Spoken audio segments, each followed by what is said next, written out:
it's hard because when you tear an ACL, you know you have to get surgery, you know you have to do X, Y, and Z to move forward. With concussions, like it's your brain you're dealing with, so there's going to be other complications along the way, and I know it all kind of gets murky.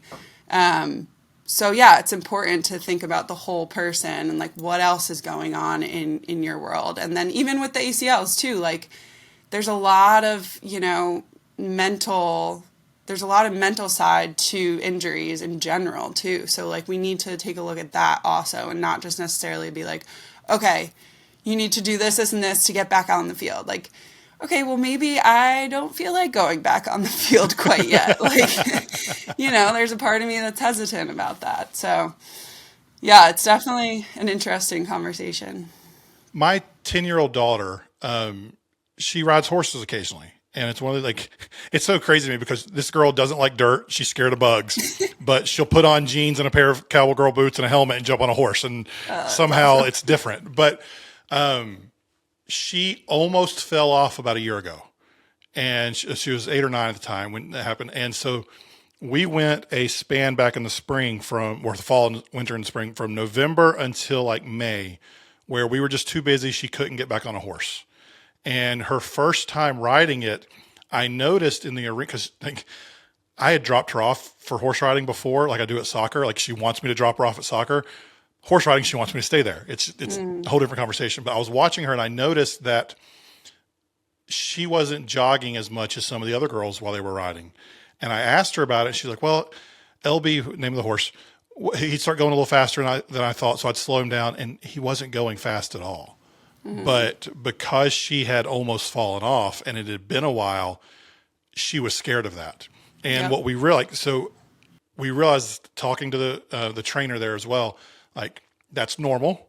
It's very normal once you have that potential for falling that you're a little scared, especially if you have that time. So it's like she just needs to get back on the horse just to walk before she can do that. And she said that, and it made so much sense because of course she was still scared. Of course she needed more time. And so we did a couple more lessons. She did a horse camp. They do a 3-day camp in the summer. And during camp, she was so much more comfortable and had success because we baby stepped it back. But for some reason, when we have injury in sport, we wonder, like, why is that kid not running as hard? They've been out, their ACL surgery was a year ago. They've been cleared. Why aren't they playing as hard? Yep. Well, there's still some fear there until you get in there and do it. Yep. Yeah. I would say I had a lot of that, especially with the head injuries. But I think too, like, this is what I do when I'm teaching confidence too, like building confidence. Like, let's focus on what you feel like you're really good at right now.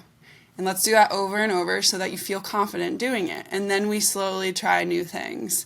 We slowly introduce new things, and that's how we kind of build and then get you to a place where you're feeling good. But totally, with coming back to sport, like there's such a mental element of it that we need to pay attention to, and we need to, ask questions and be curious about how our kids are feeling and what even they're thinking about when they're going back to sport. Like, do they want to play the sport anymore? Like, stuff like that. And because, I dealt with this my whole life too. Like, I was really good at basketball. So then, like, there's a tension around it, and everyone's expecting me to come back to play basketball. Was basketball your favorite sport? It was what you were best at, but was it your favorite? No, my favorite sport was soccer. Yeah. Yeah. I talked to so many multi-sport athletes that their best sport was not their favorite. It was my best sport when I had to choose what I wanted to do. And then I think I got better at soccer with time. Okay. The reason I asked that is because you're bouncing back from these injuries, and it wasn't even your favorite sport that you're bouncing back to. Right. It's hard. And then I'm like dealing with this, like, okay, there's one hand of me wants to just kind of give up and, move on with my life and focus maybe on playing club soccer or doing something else. And I even call it give up, but it's really not that. It's like moving on. And the other side of me is like, oh, but I have to prove myself and I have to prove something and I have to impress and make everyone proud who have rooted for me my whole life.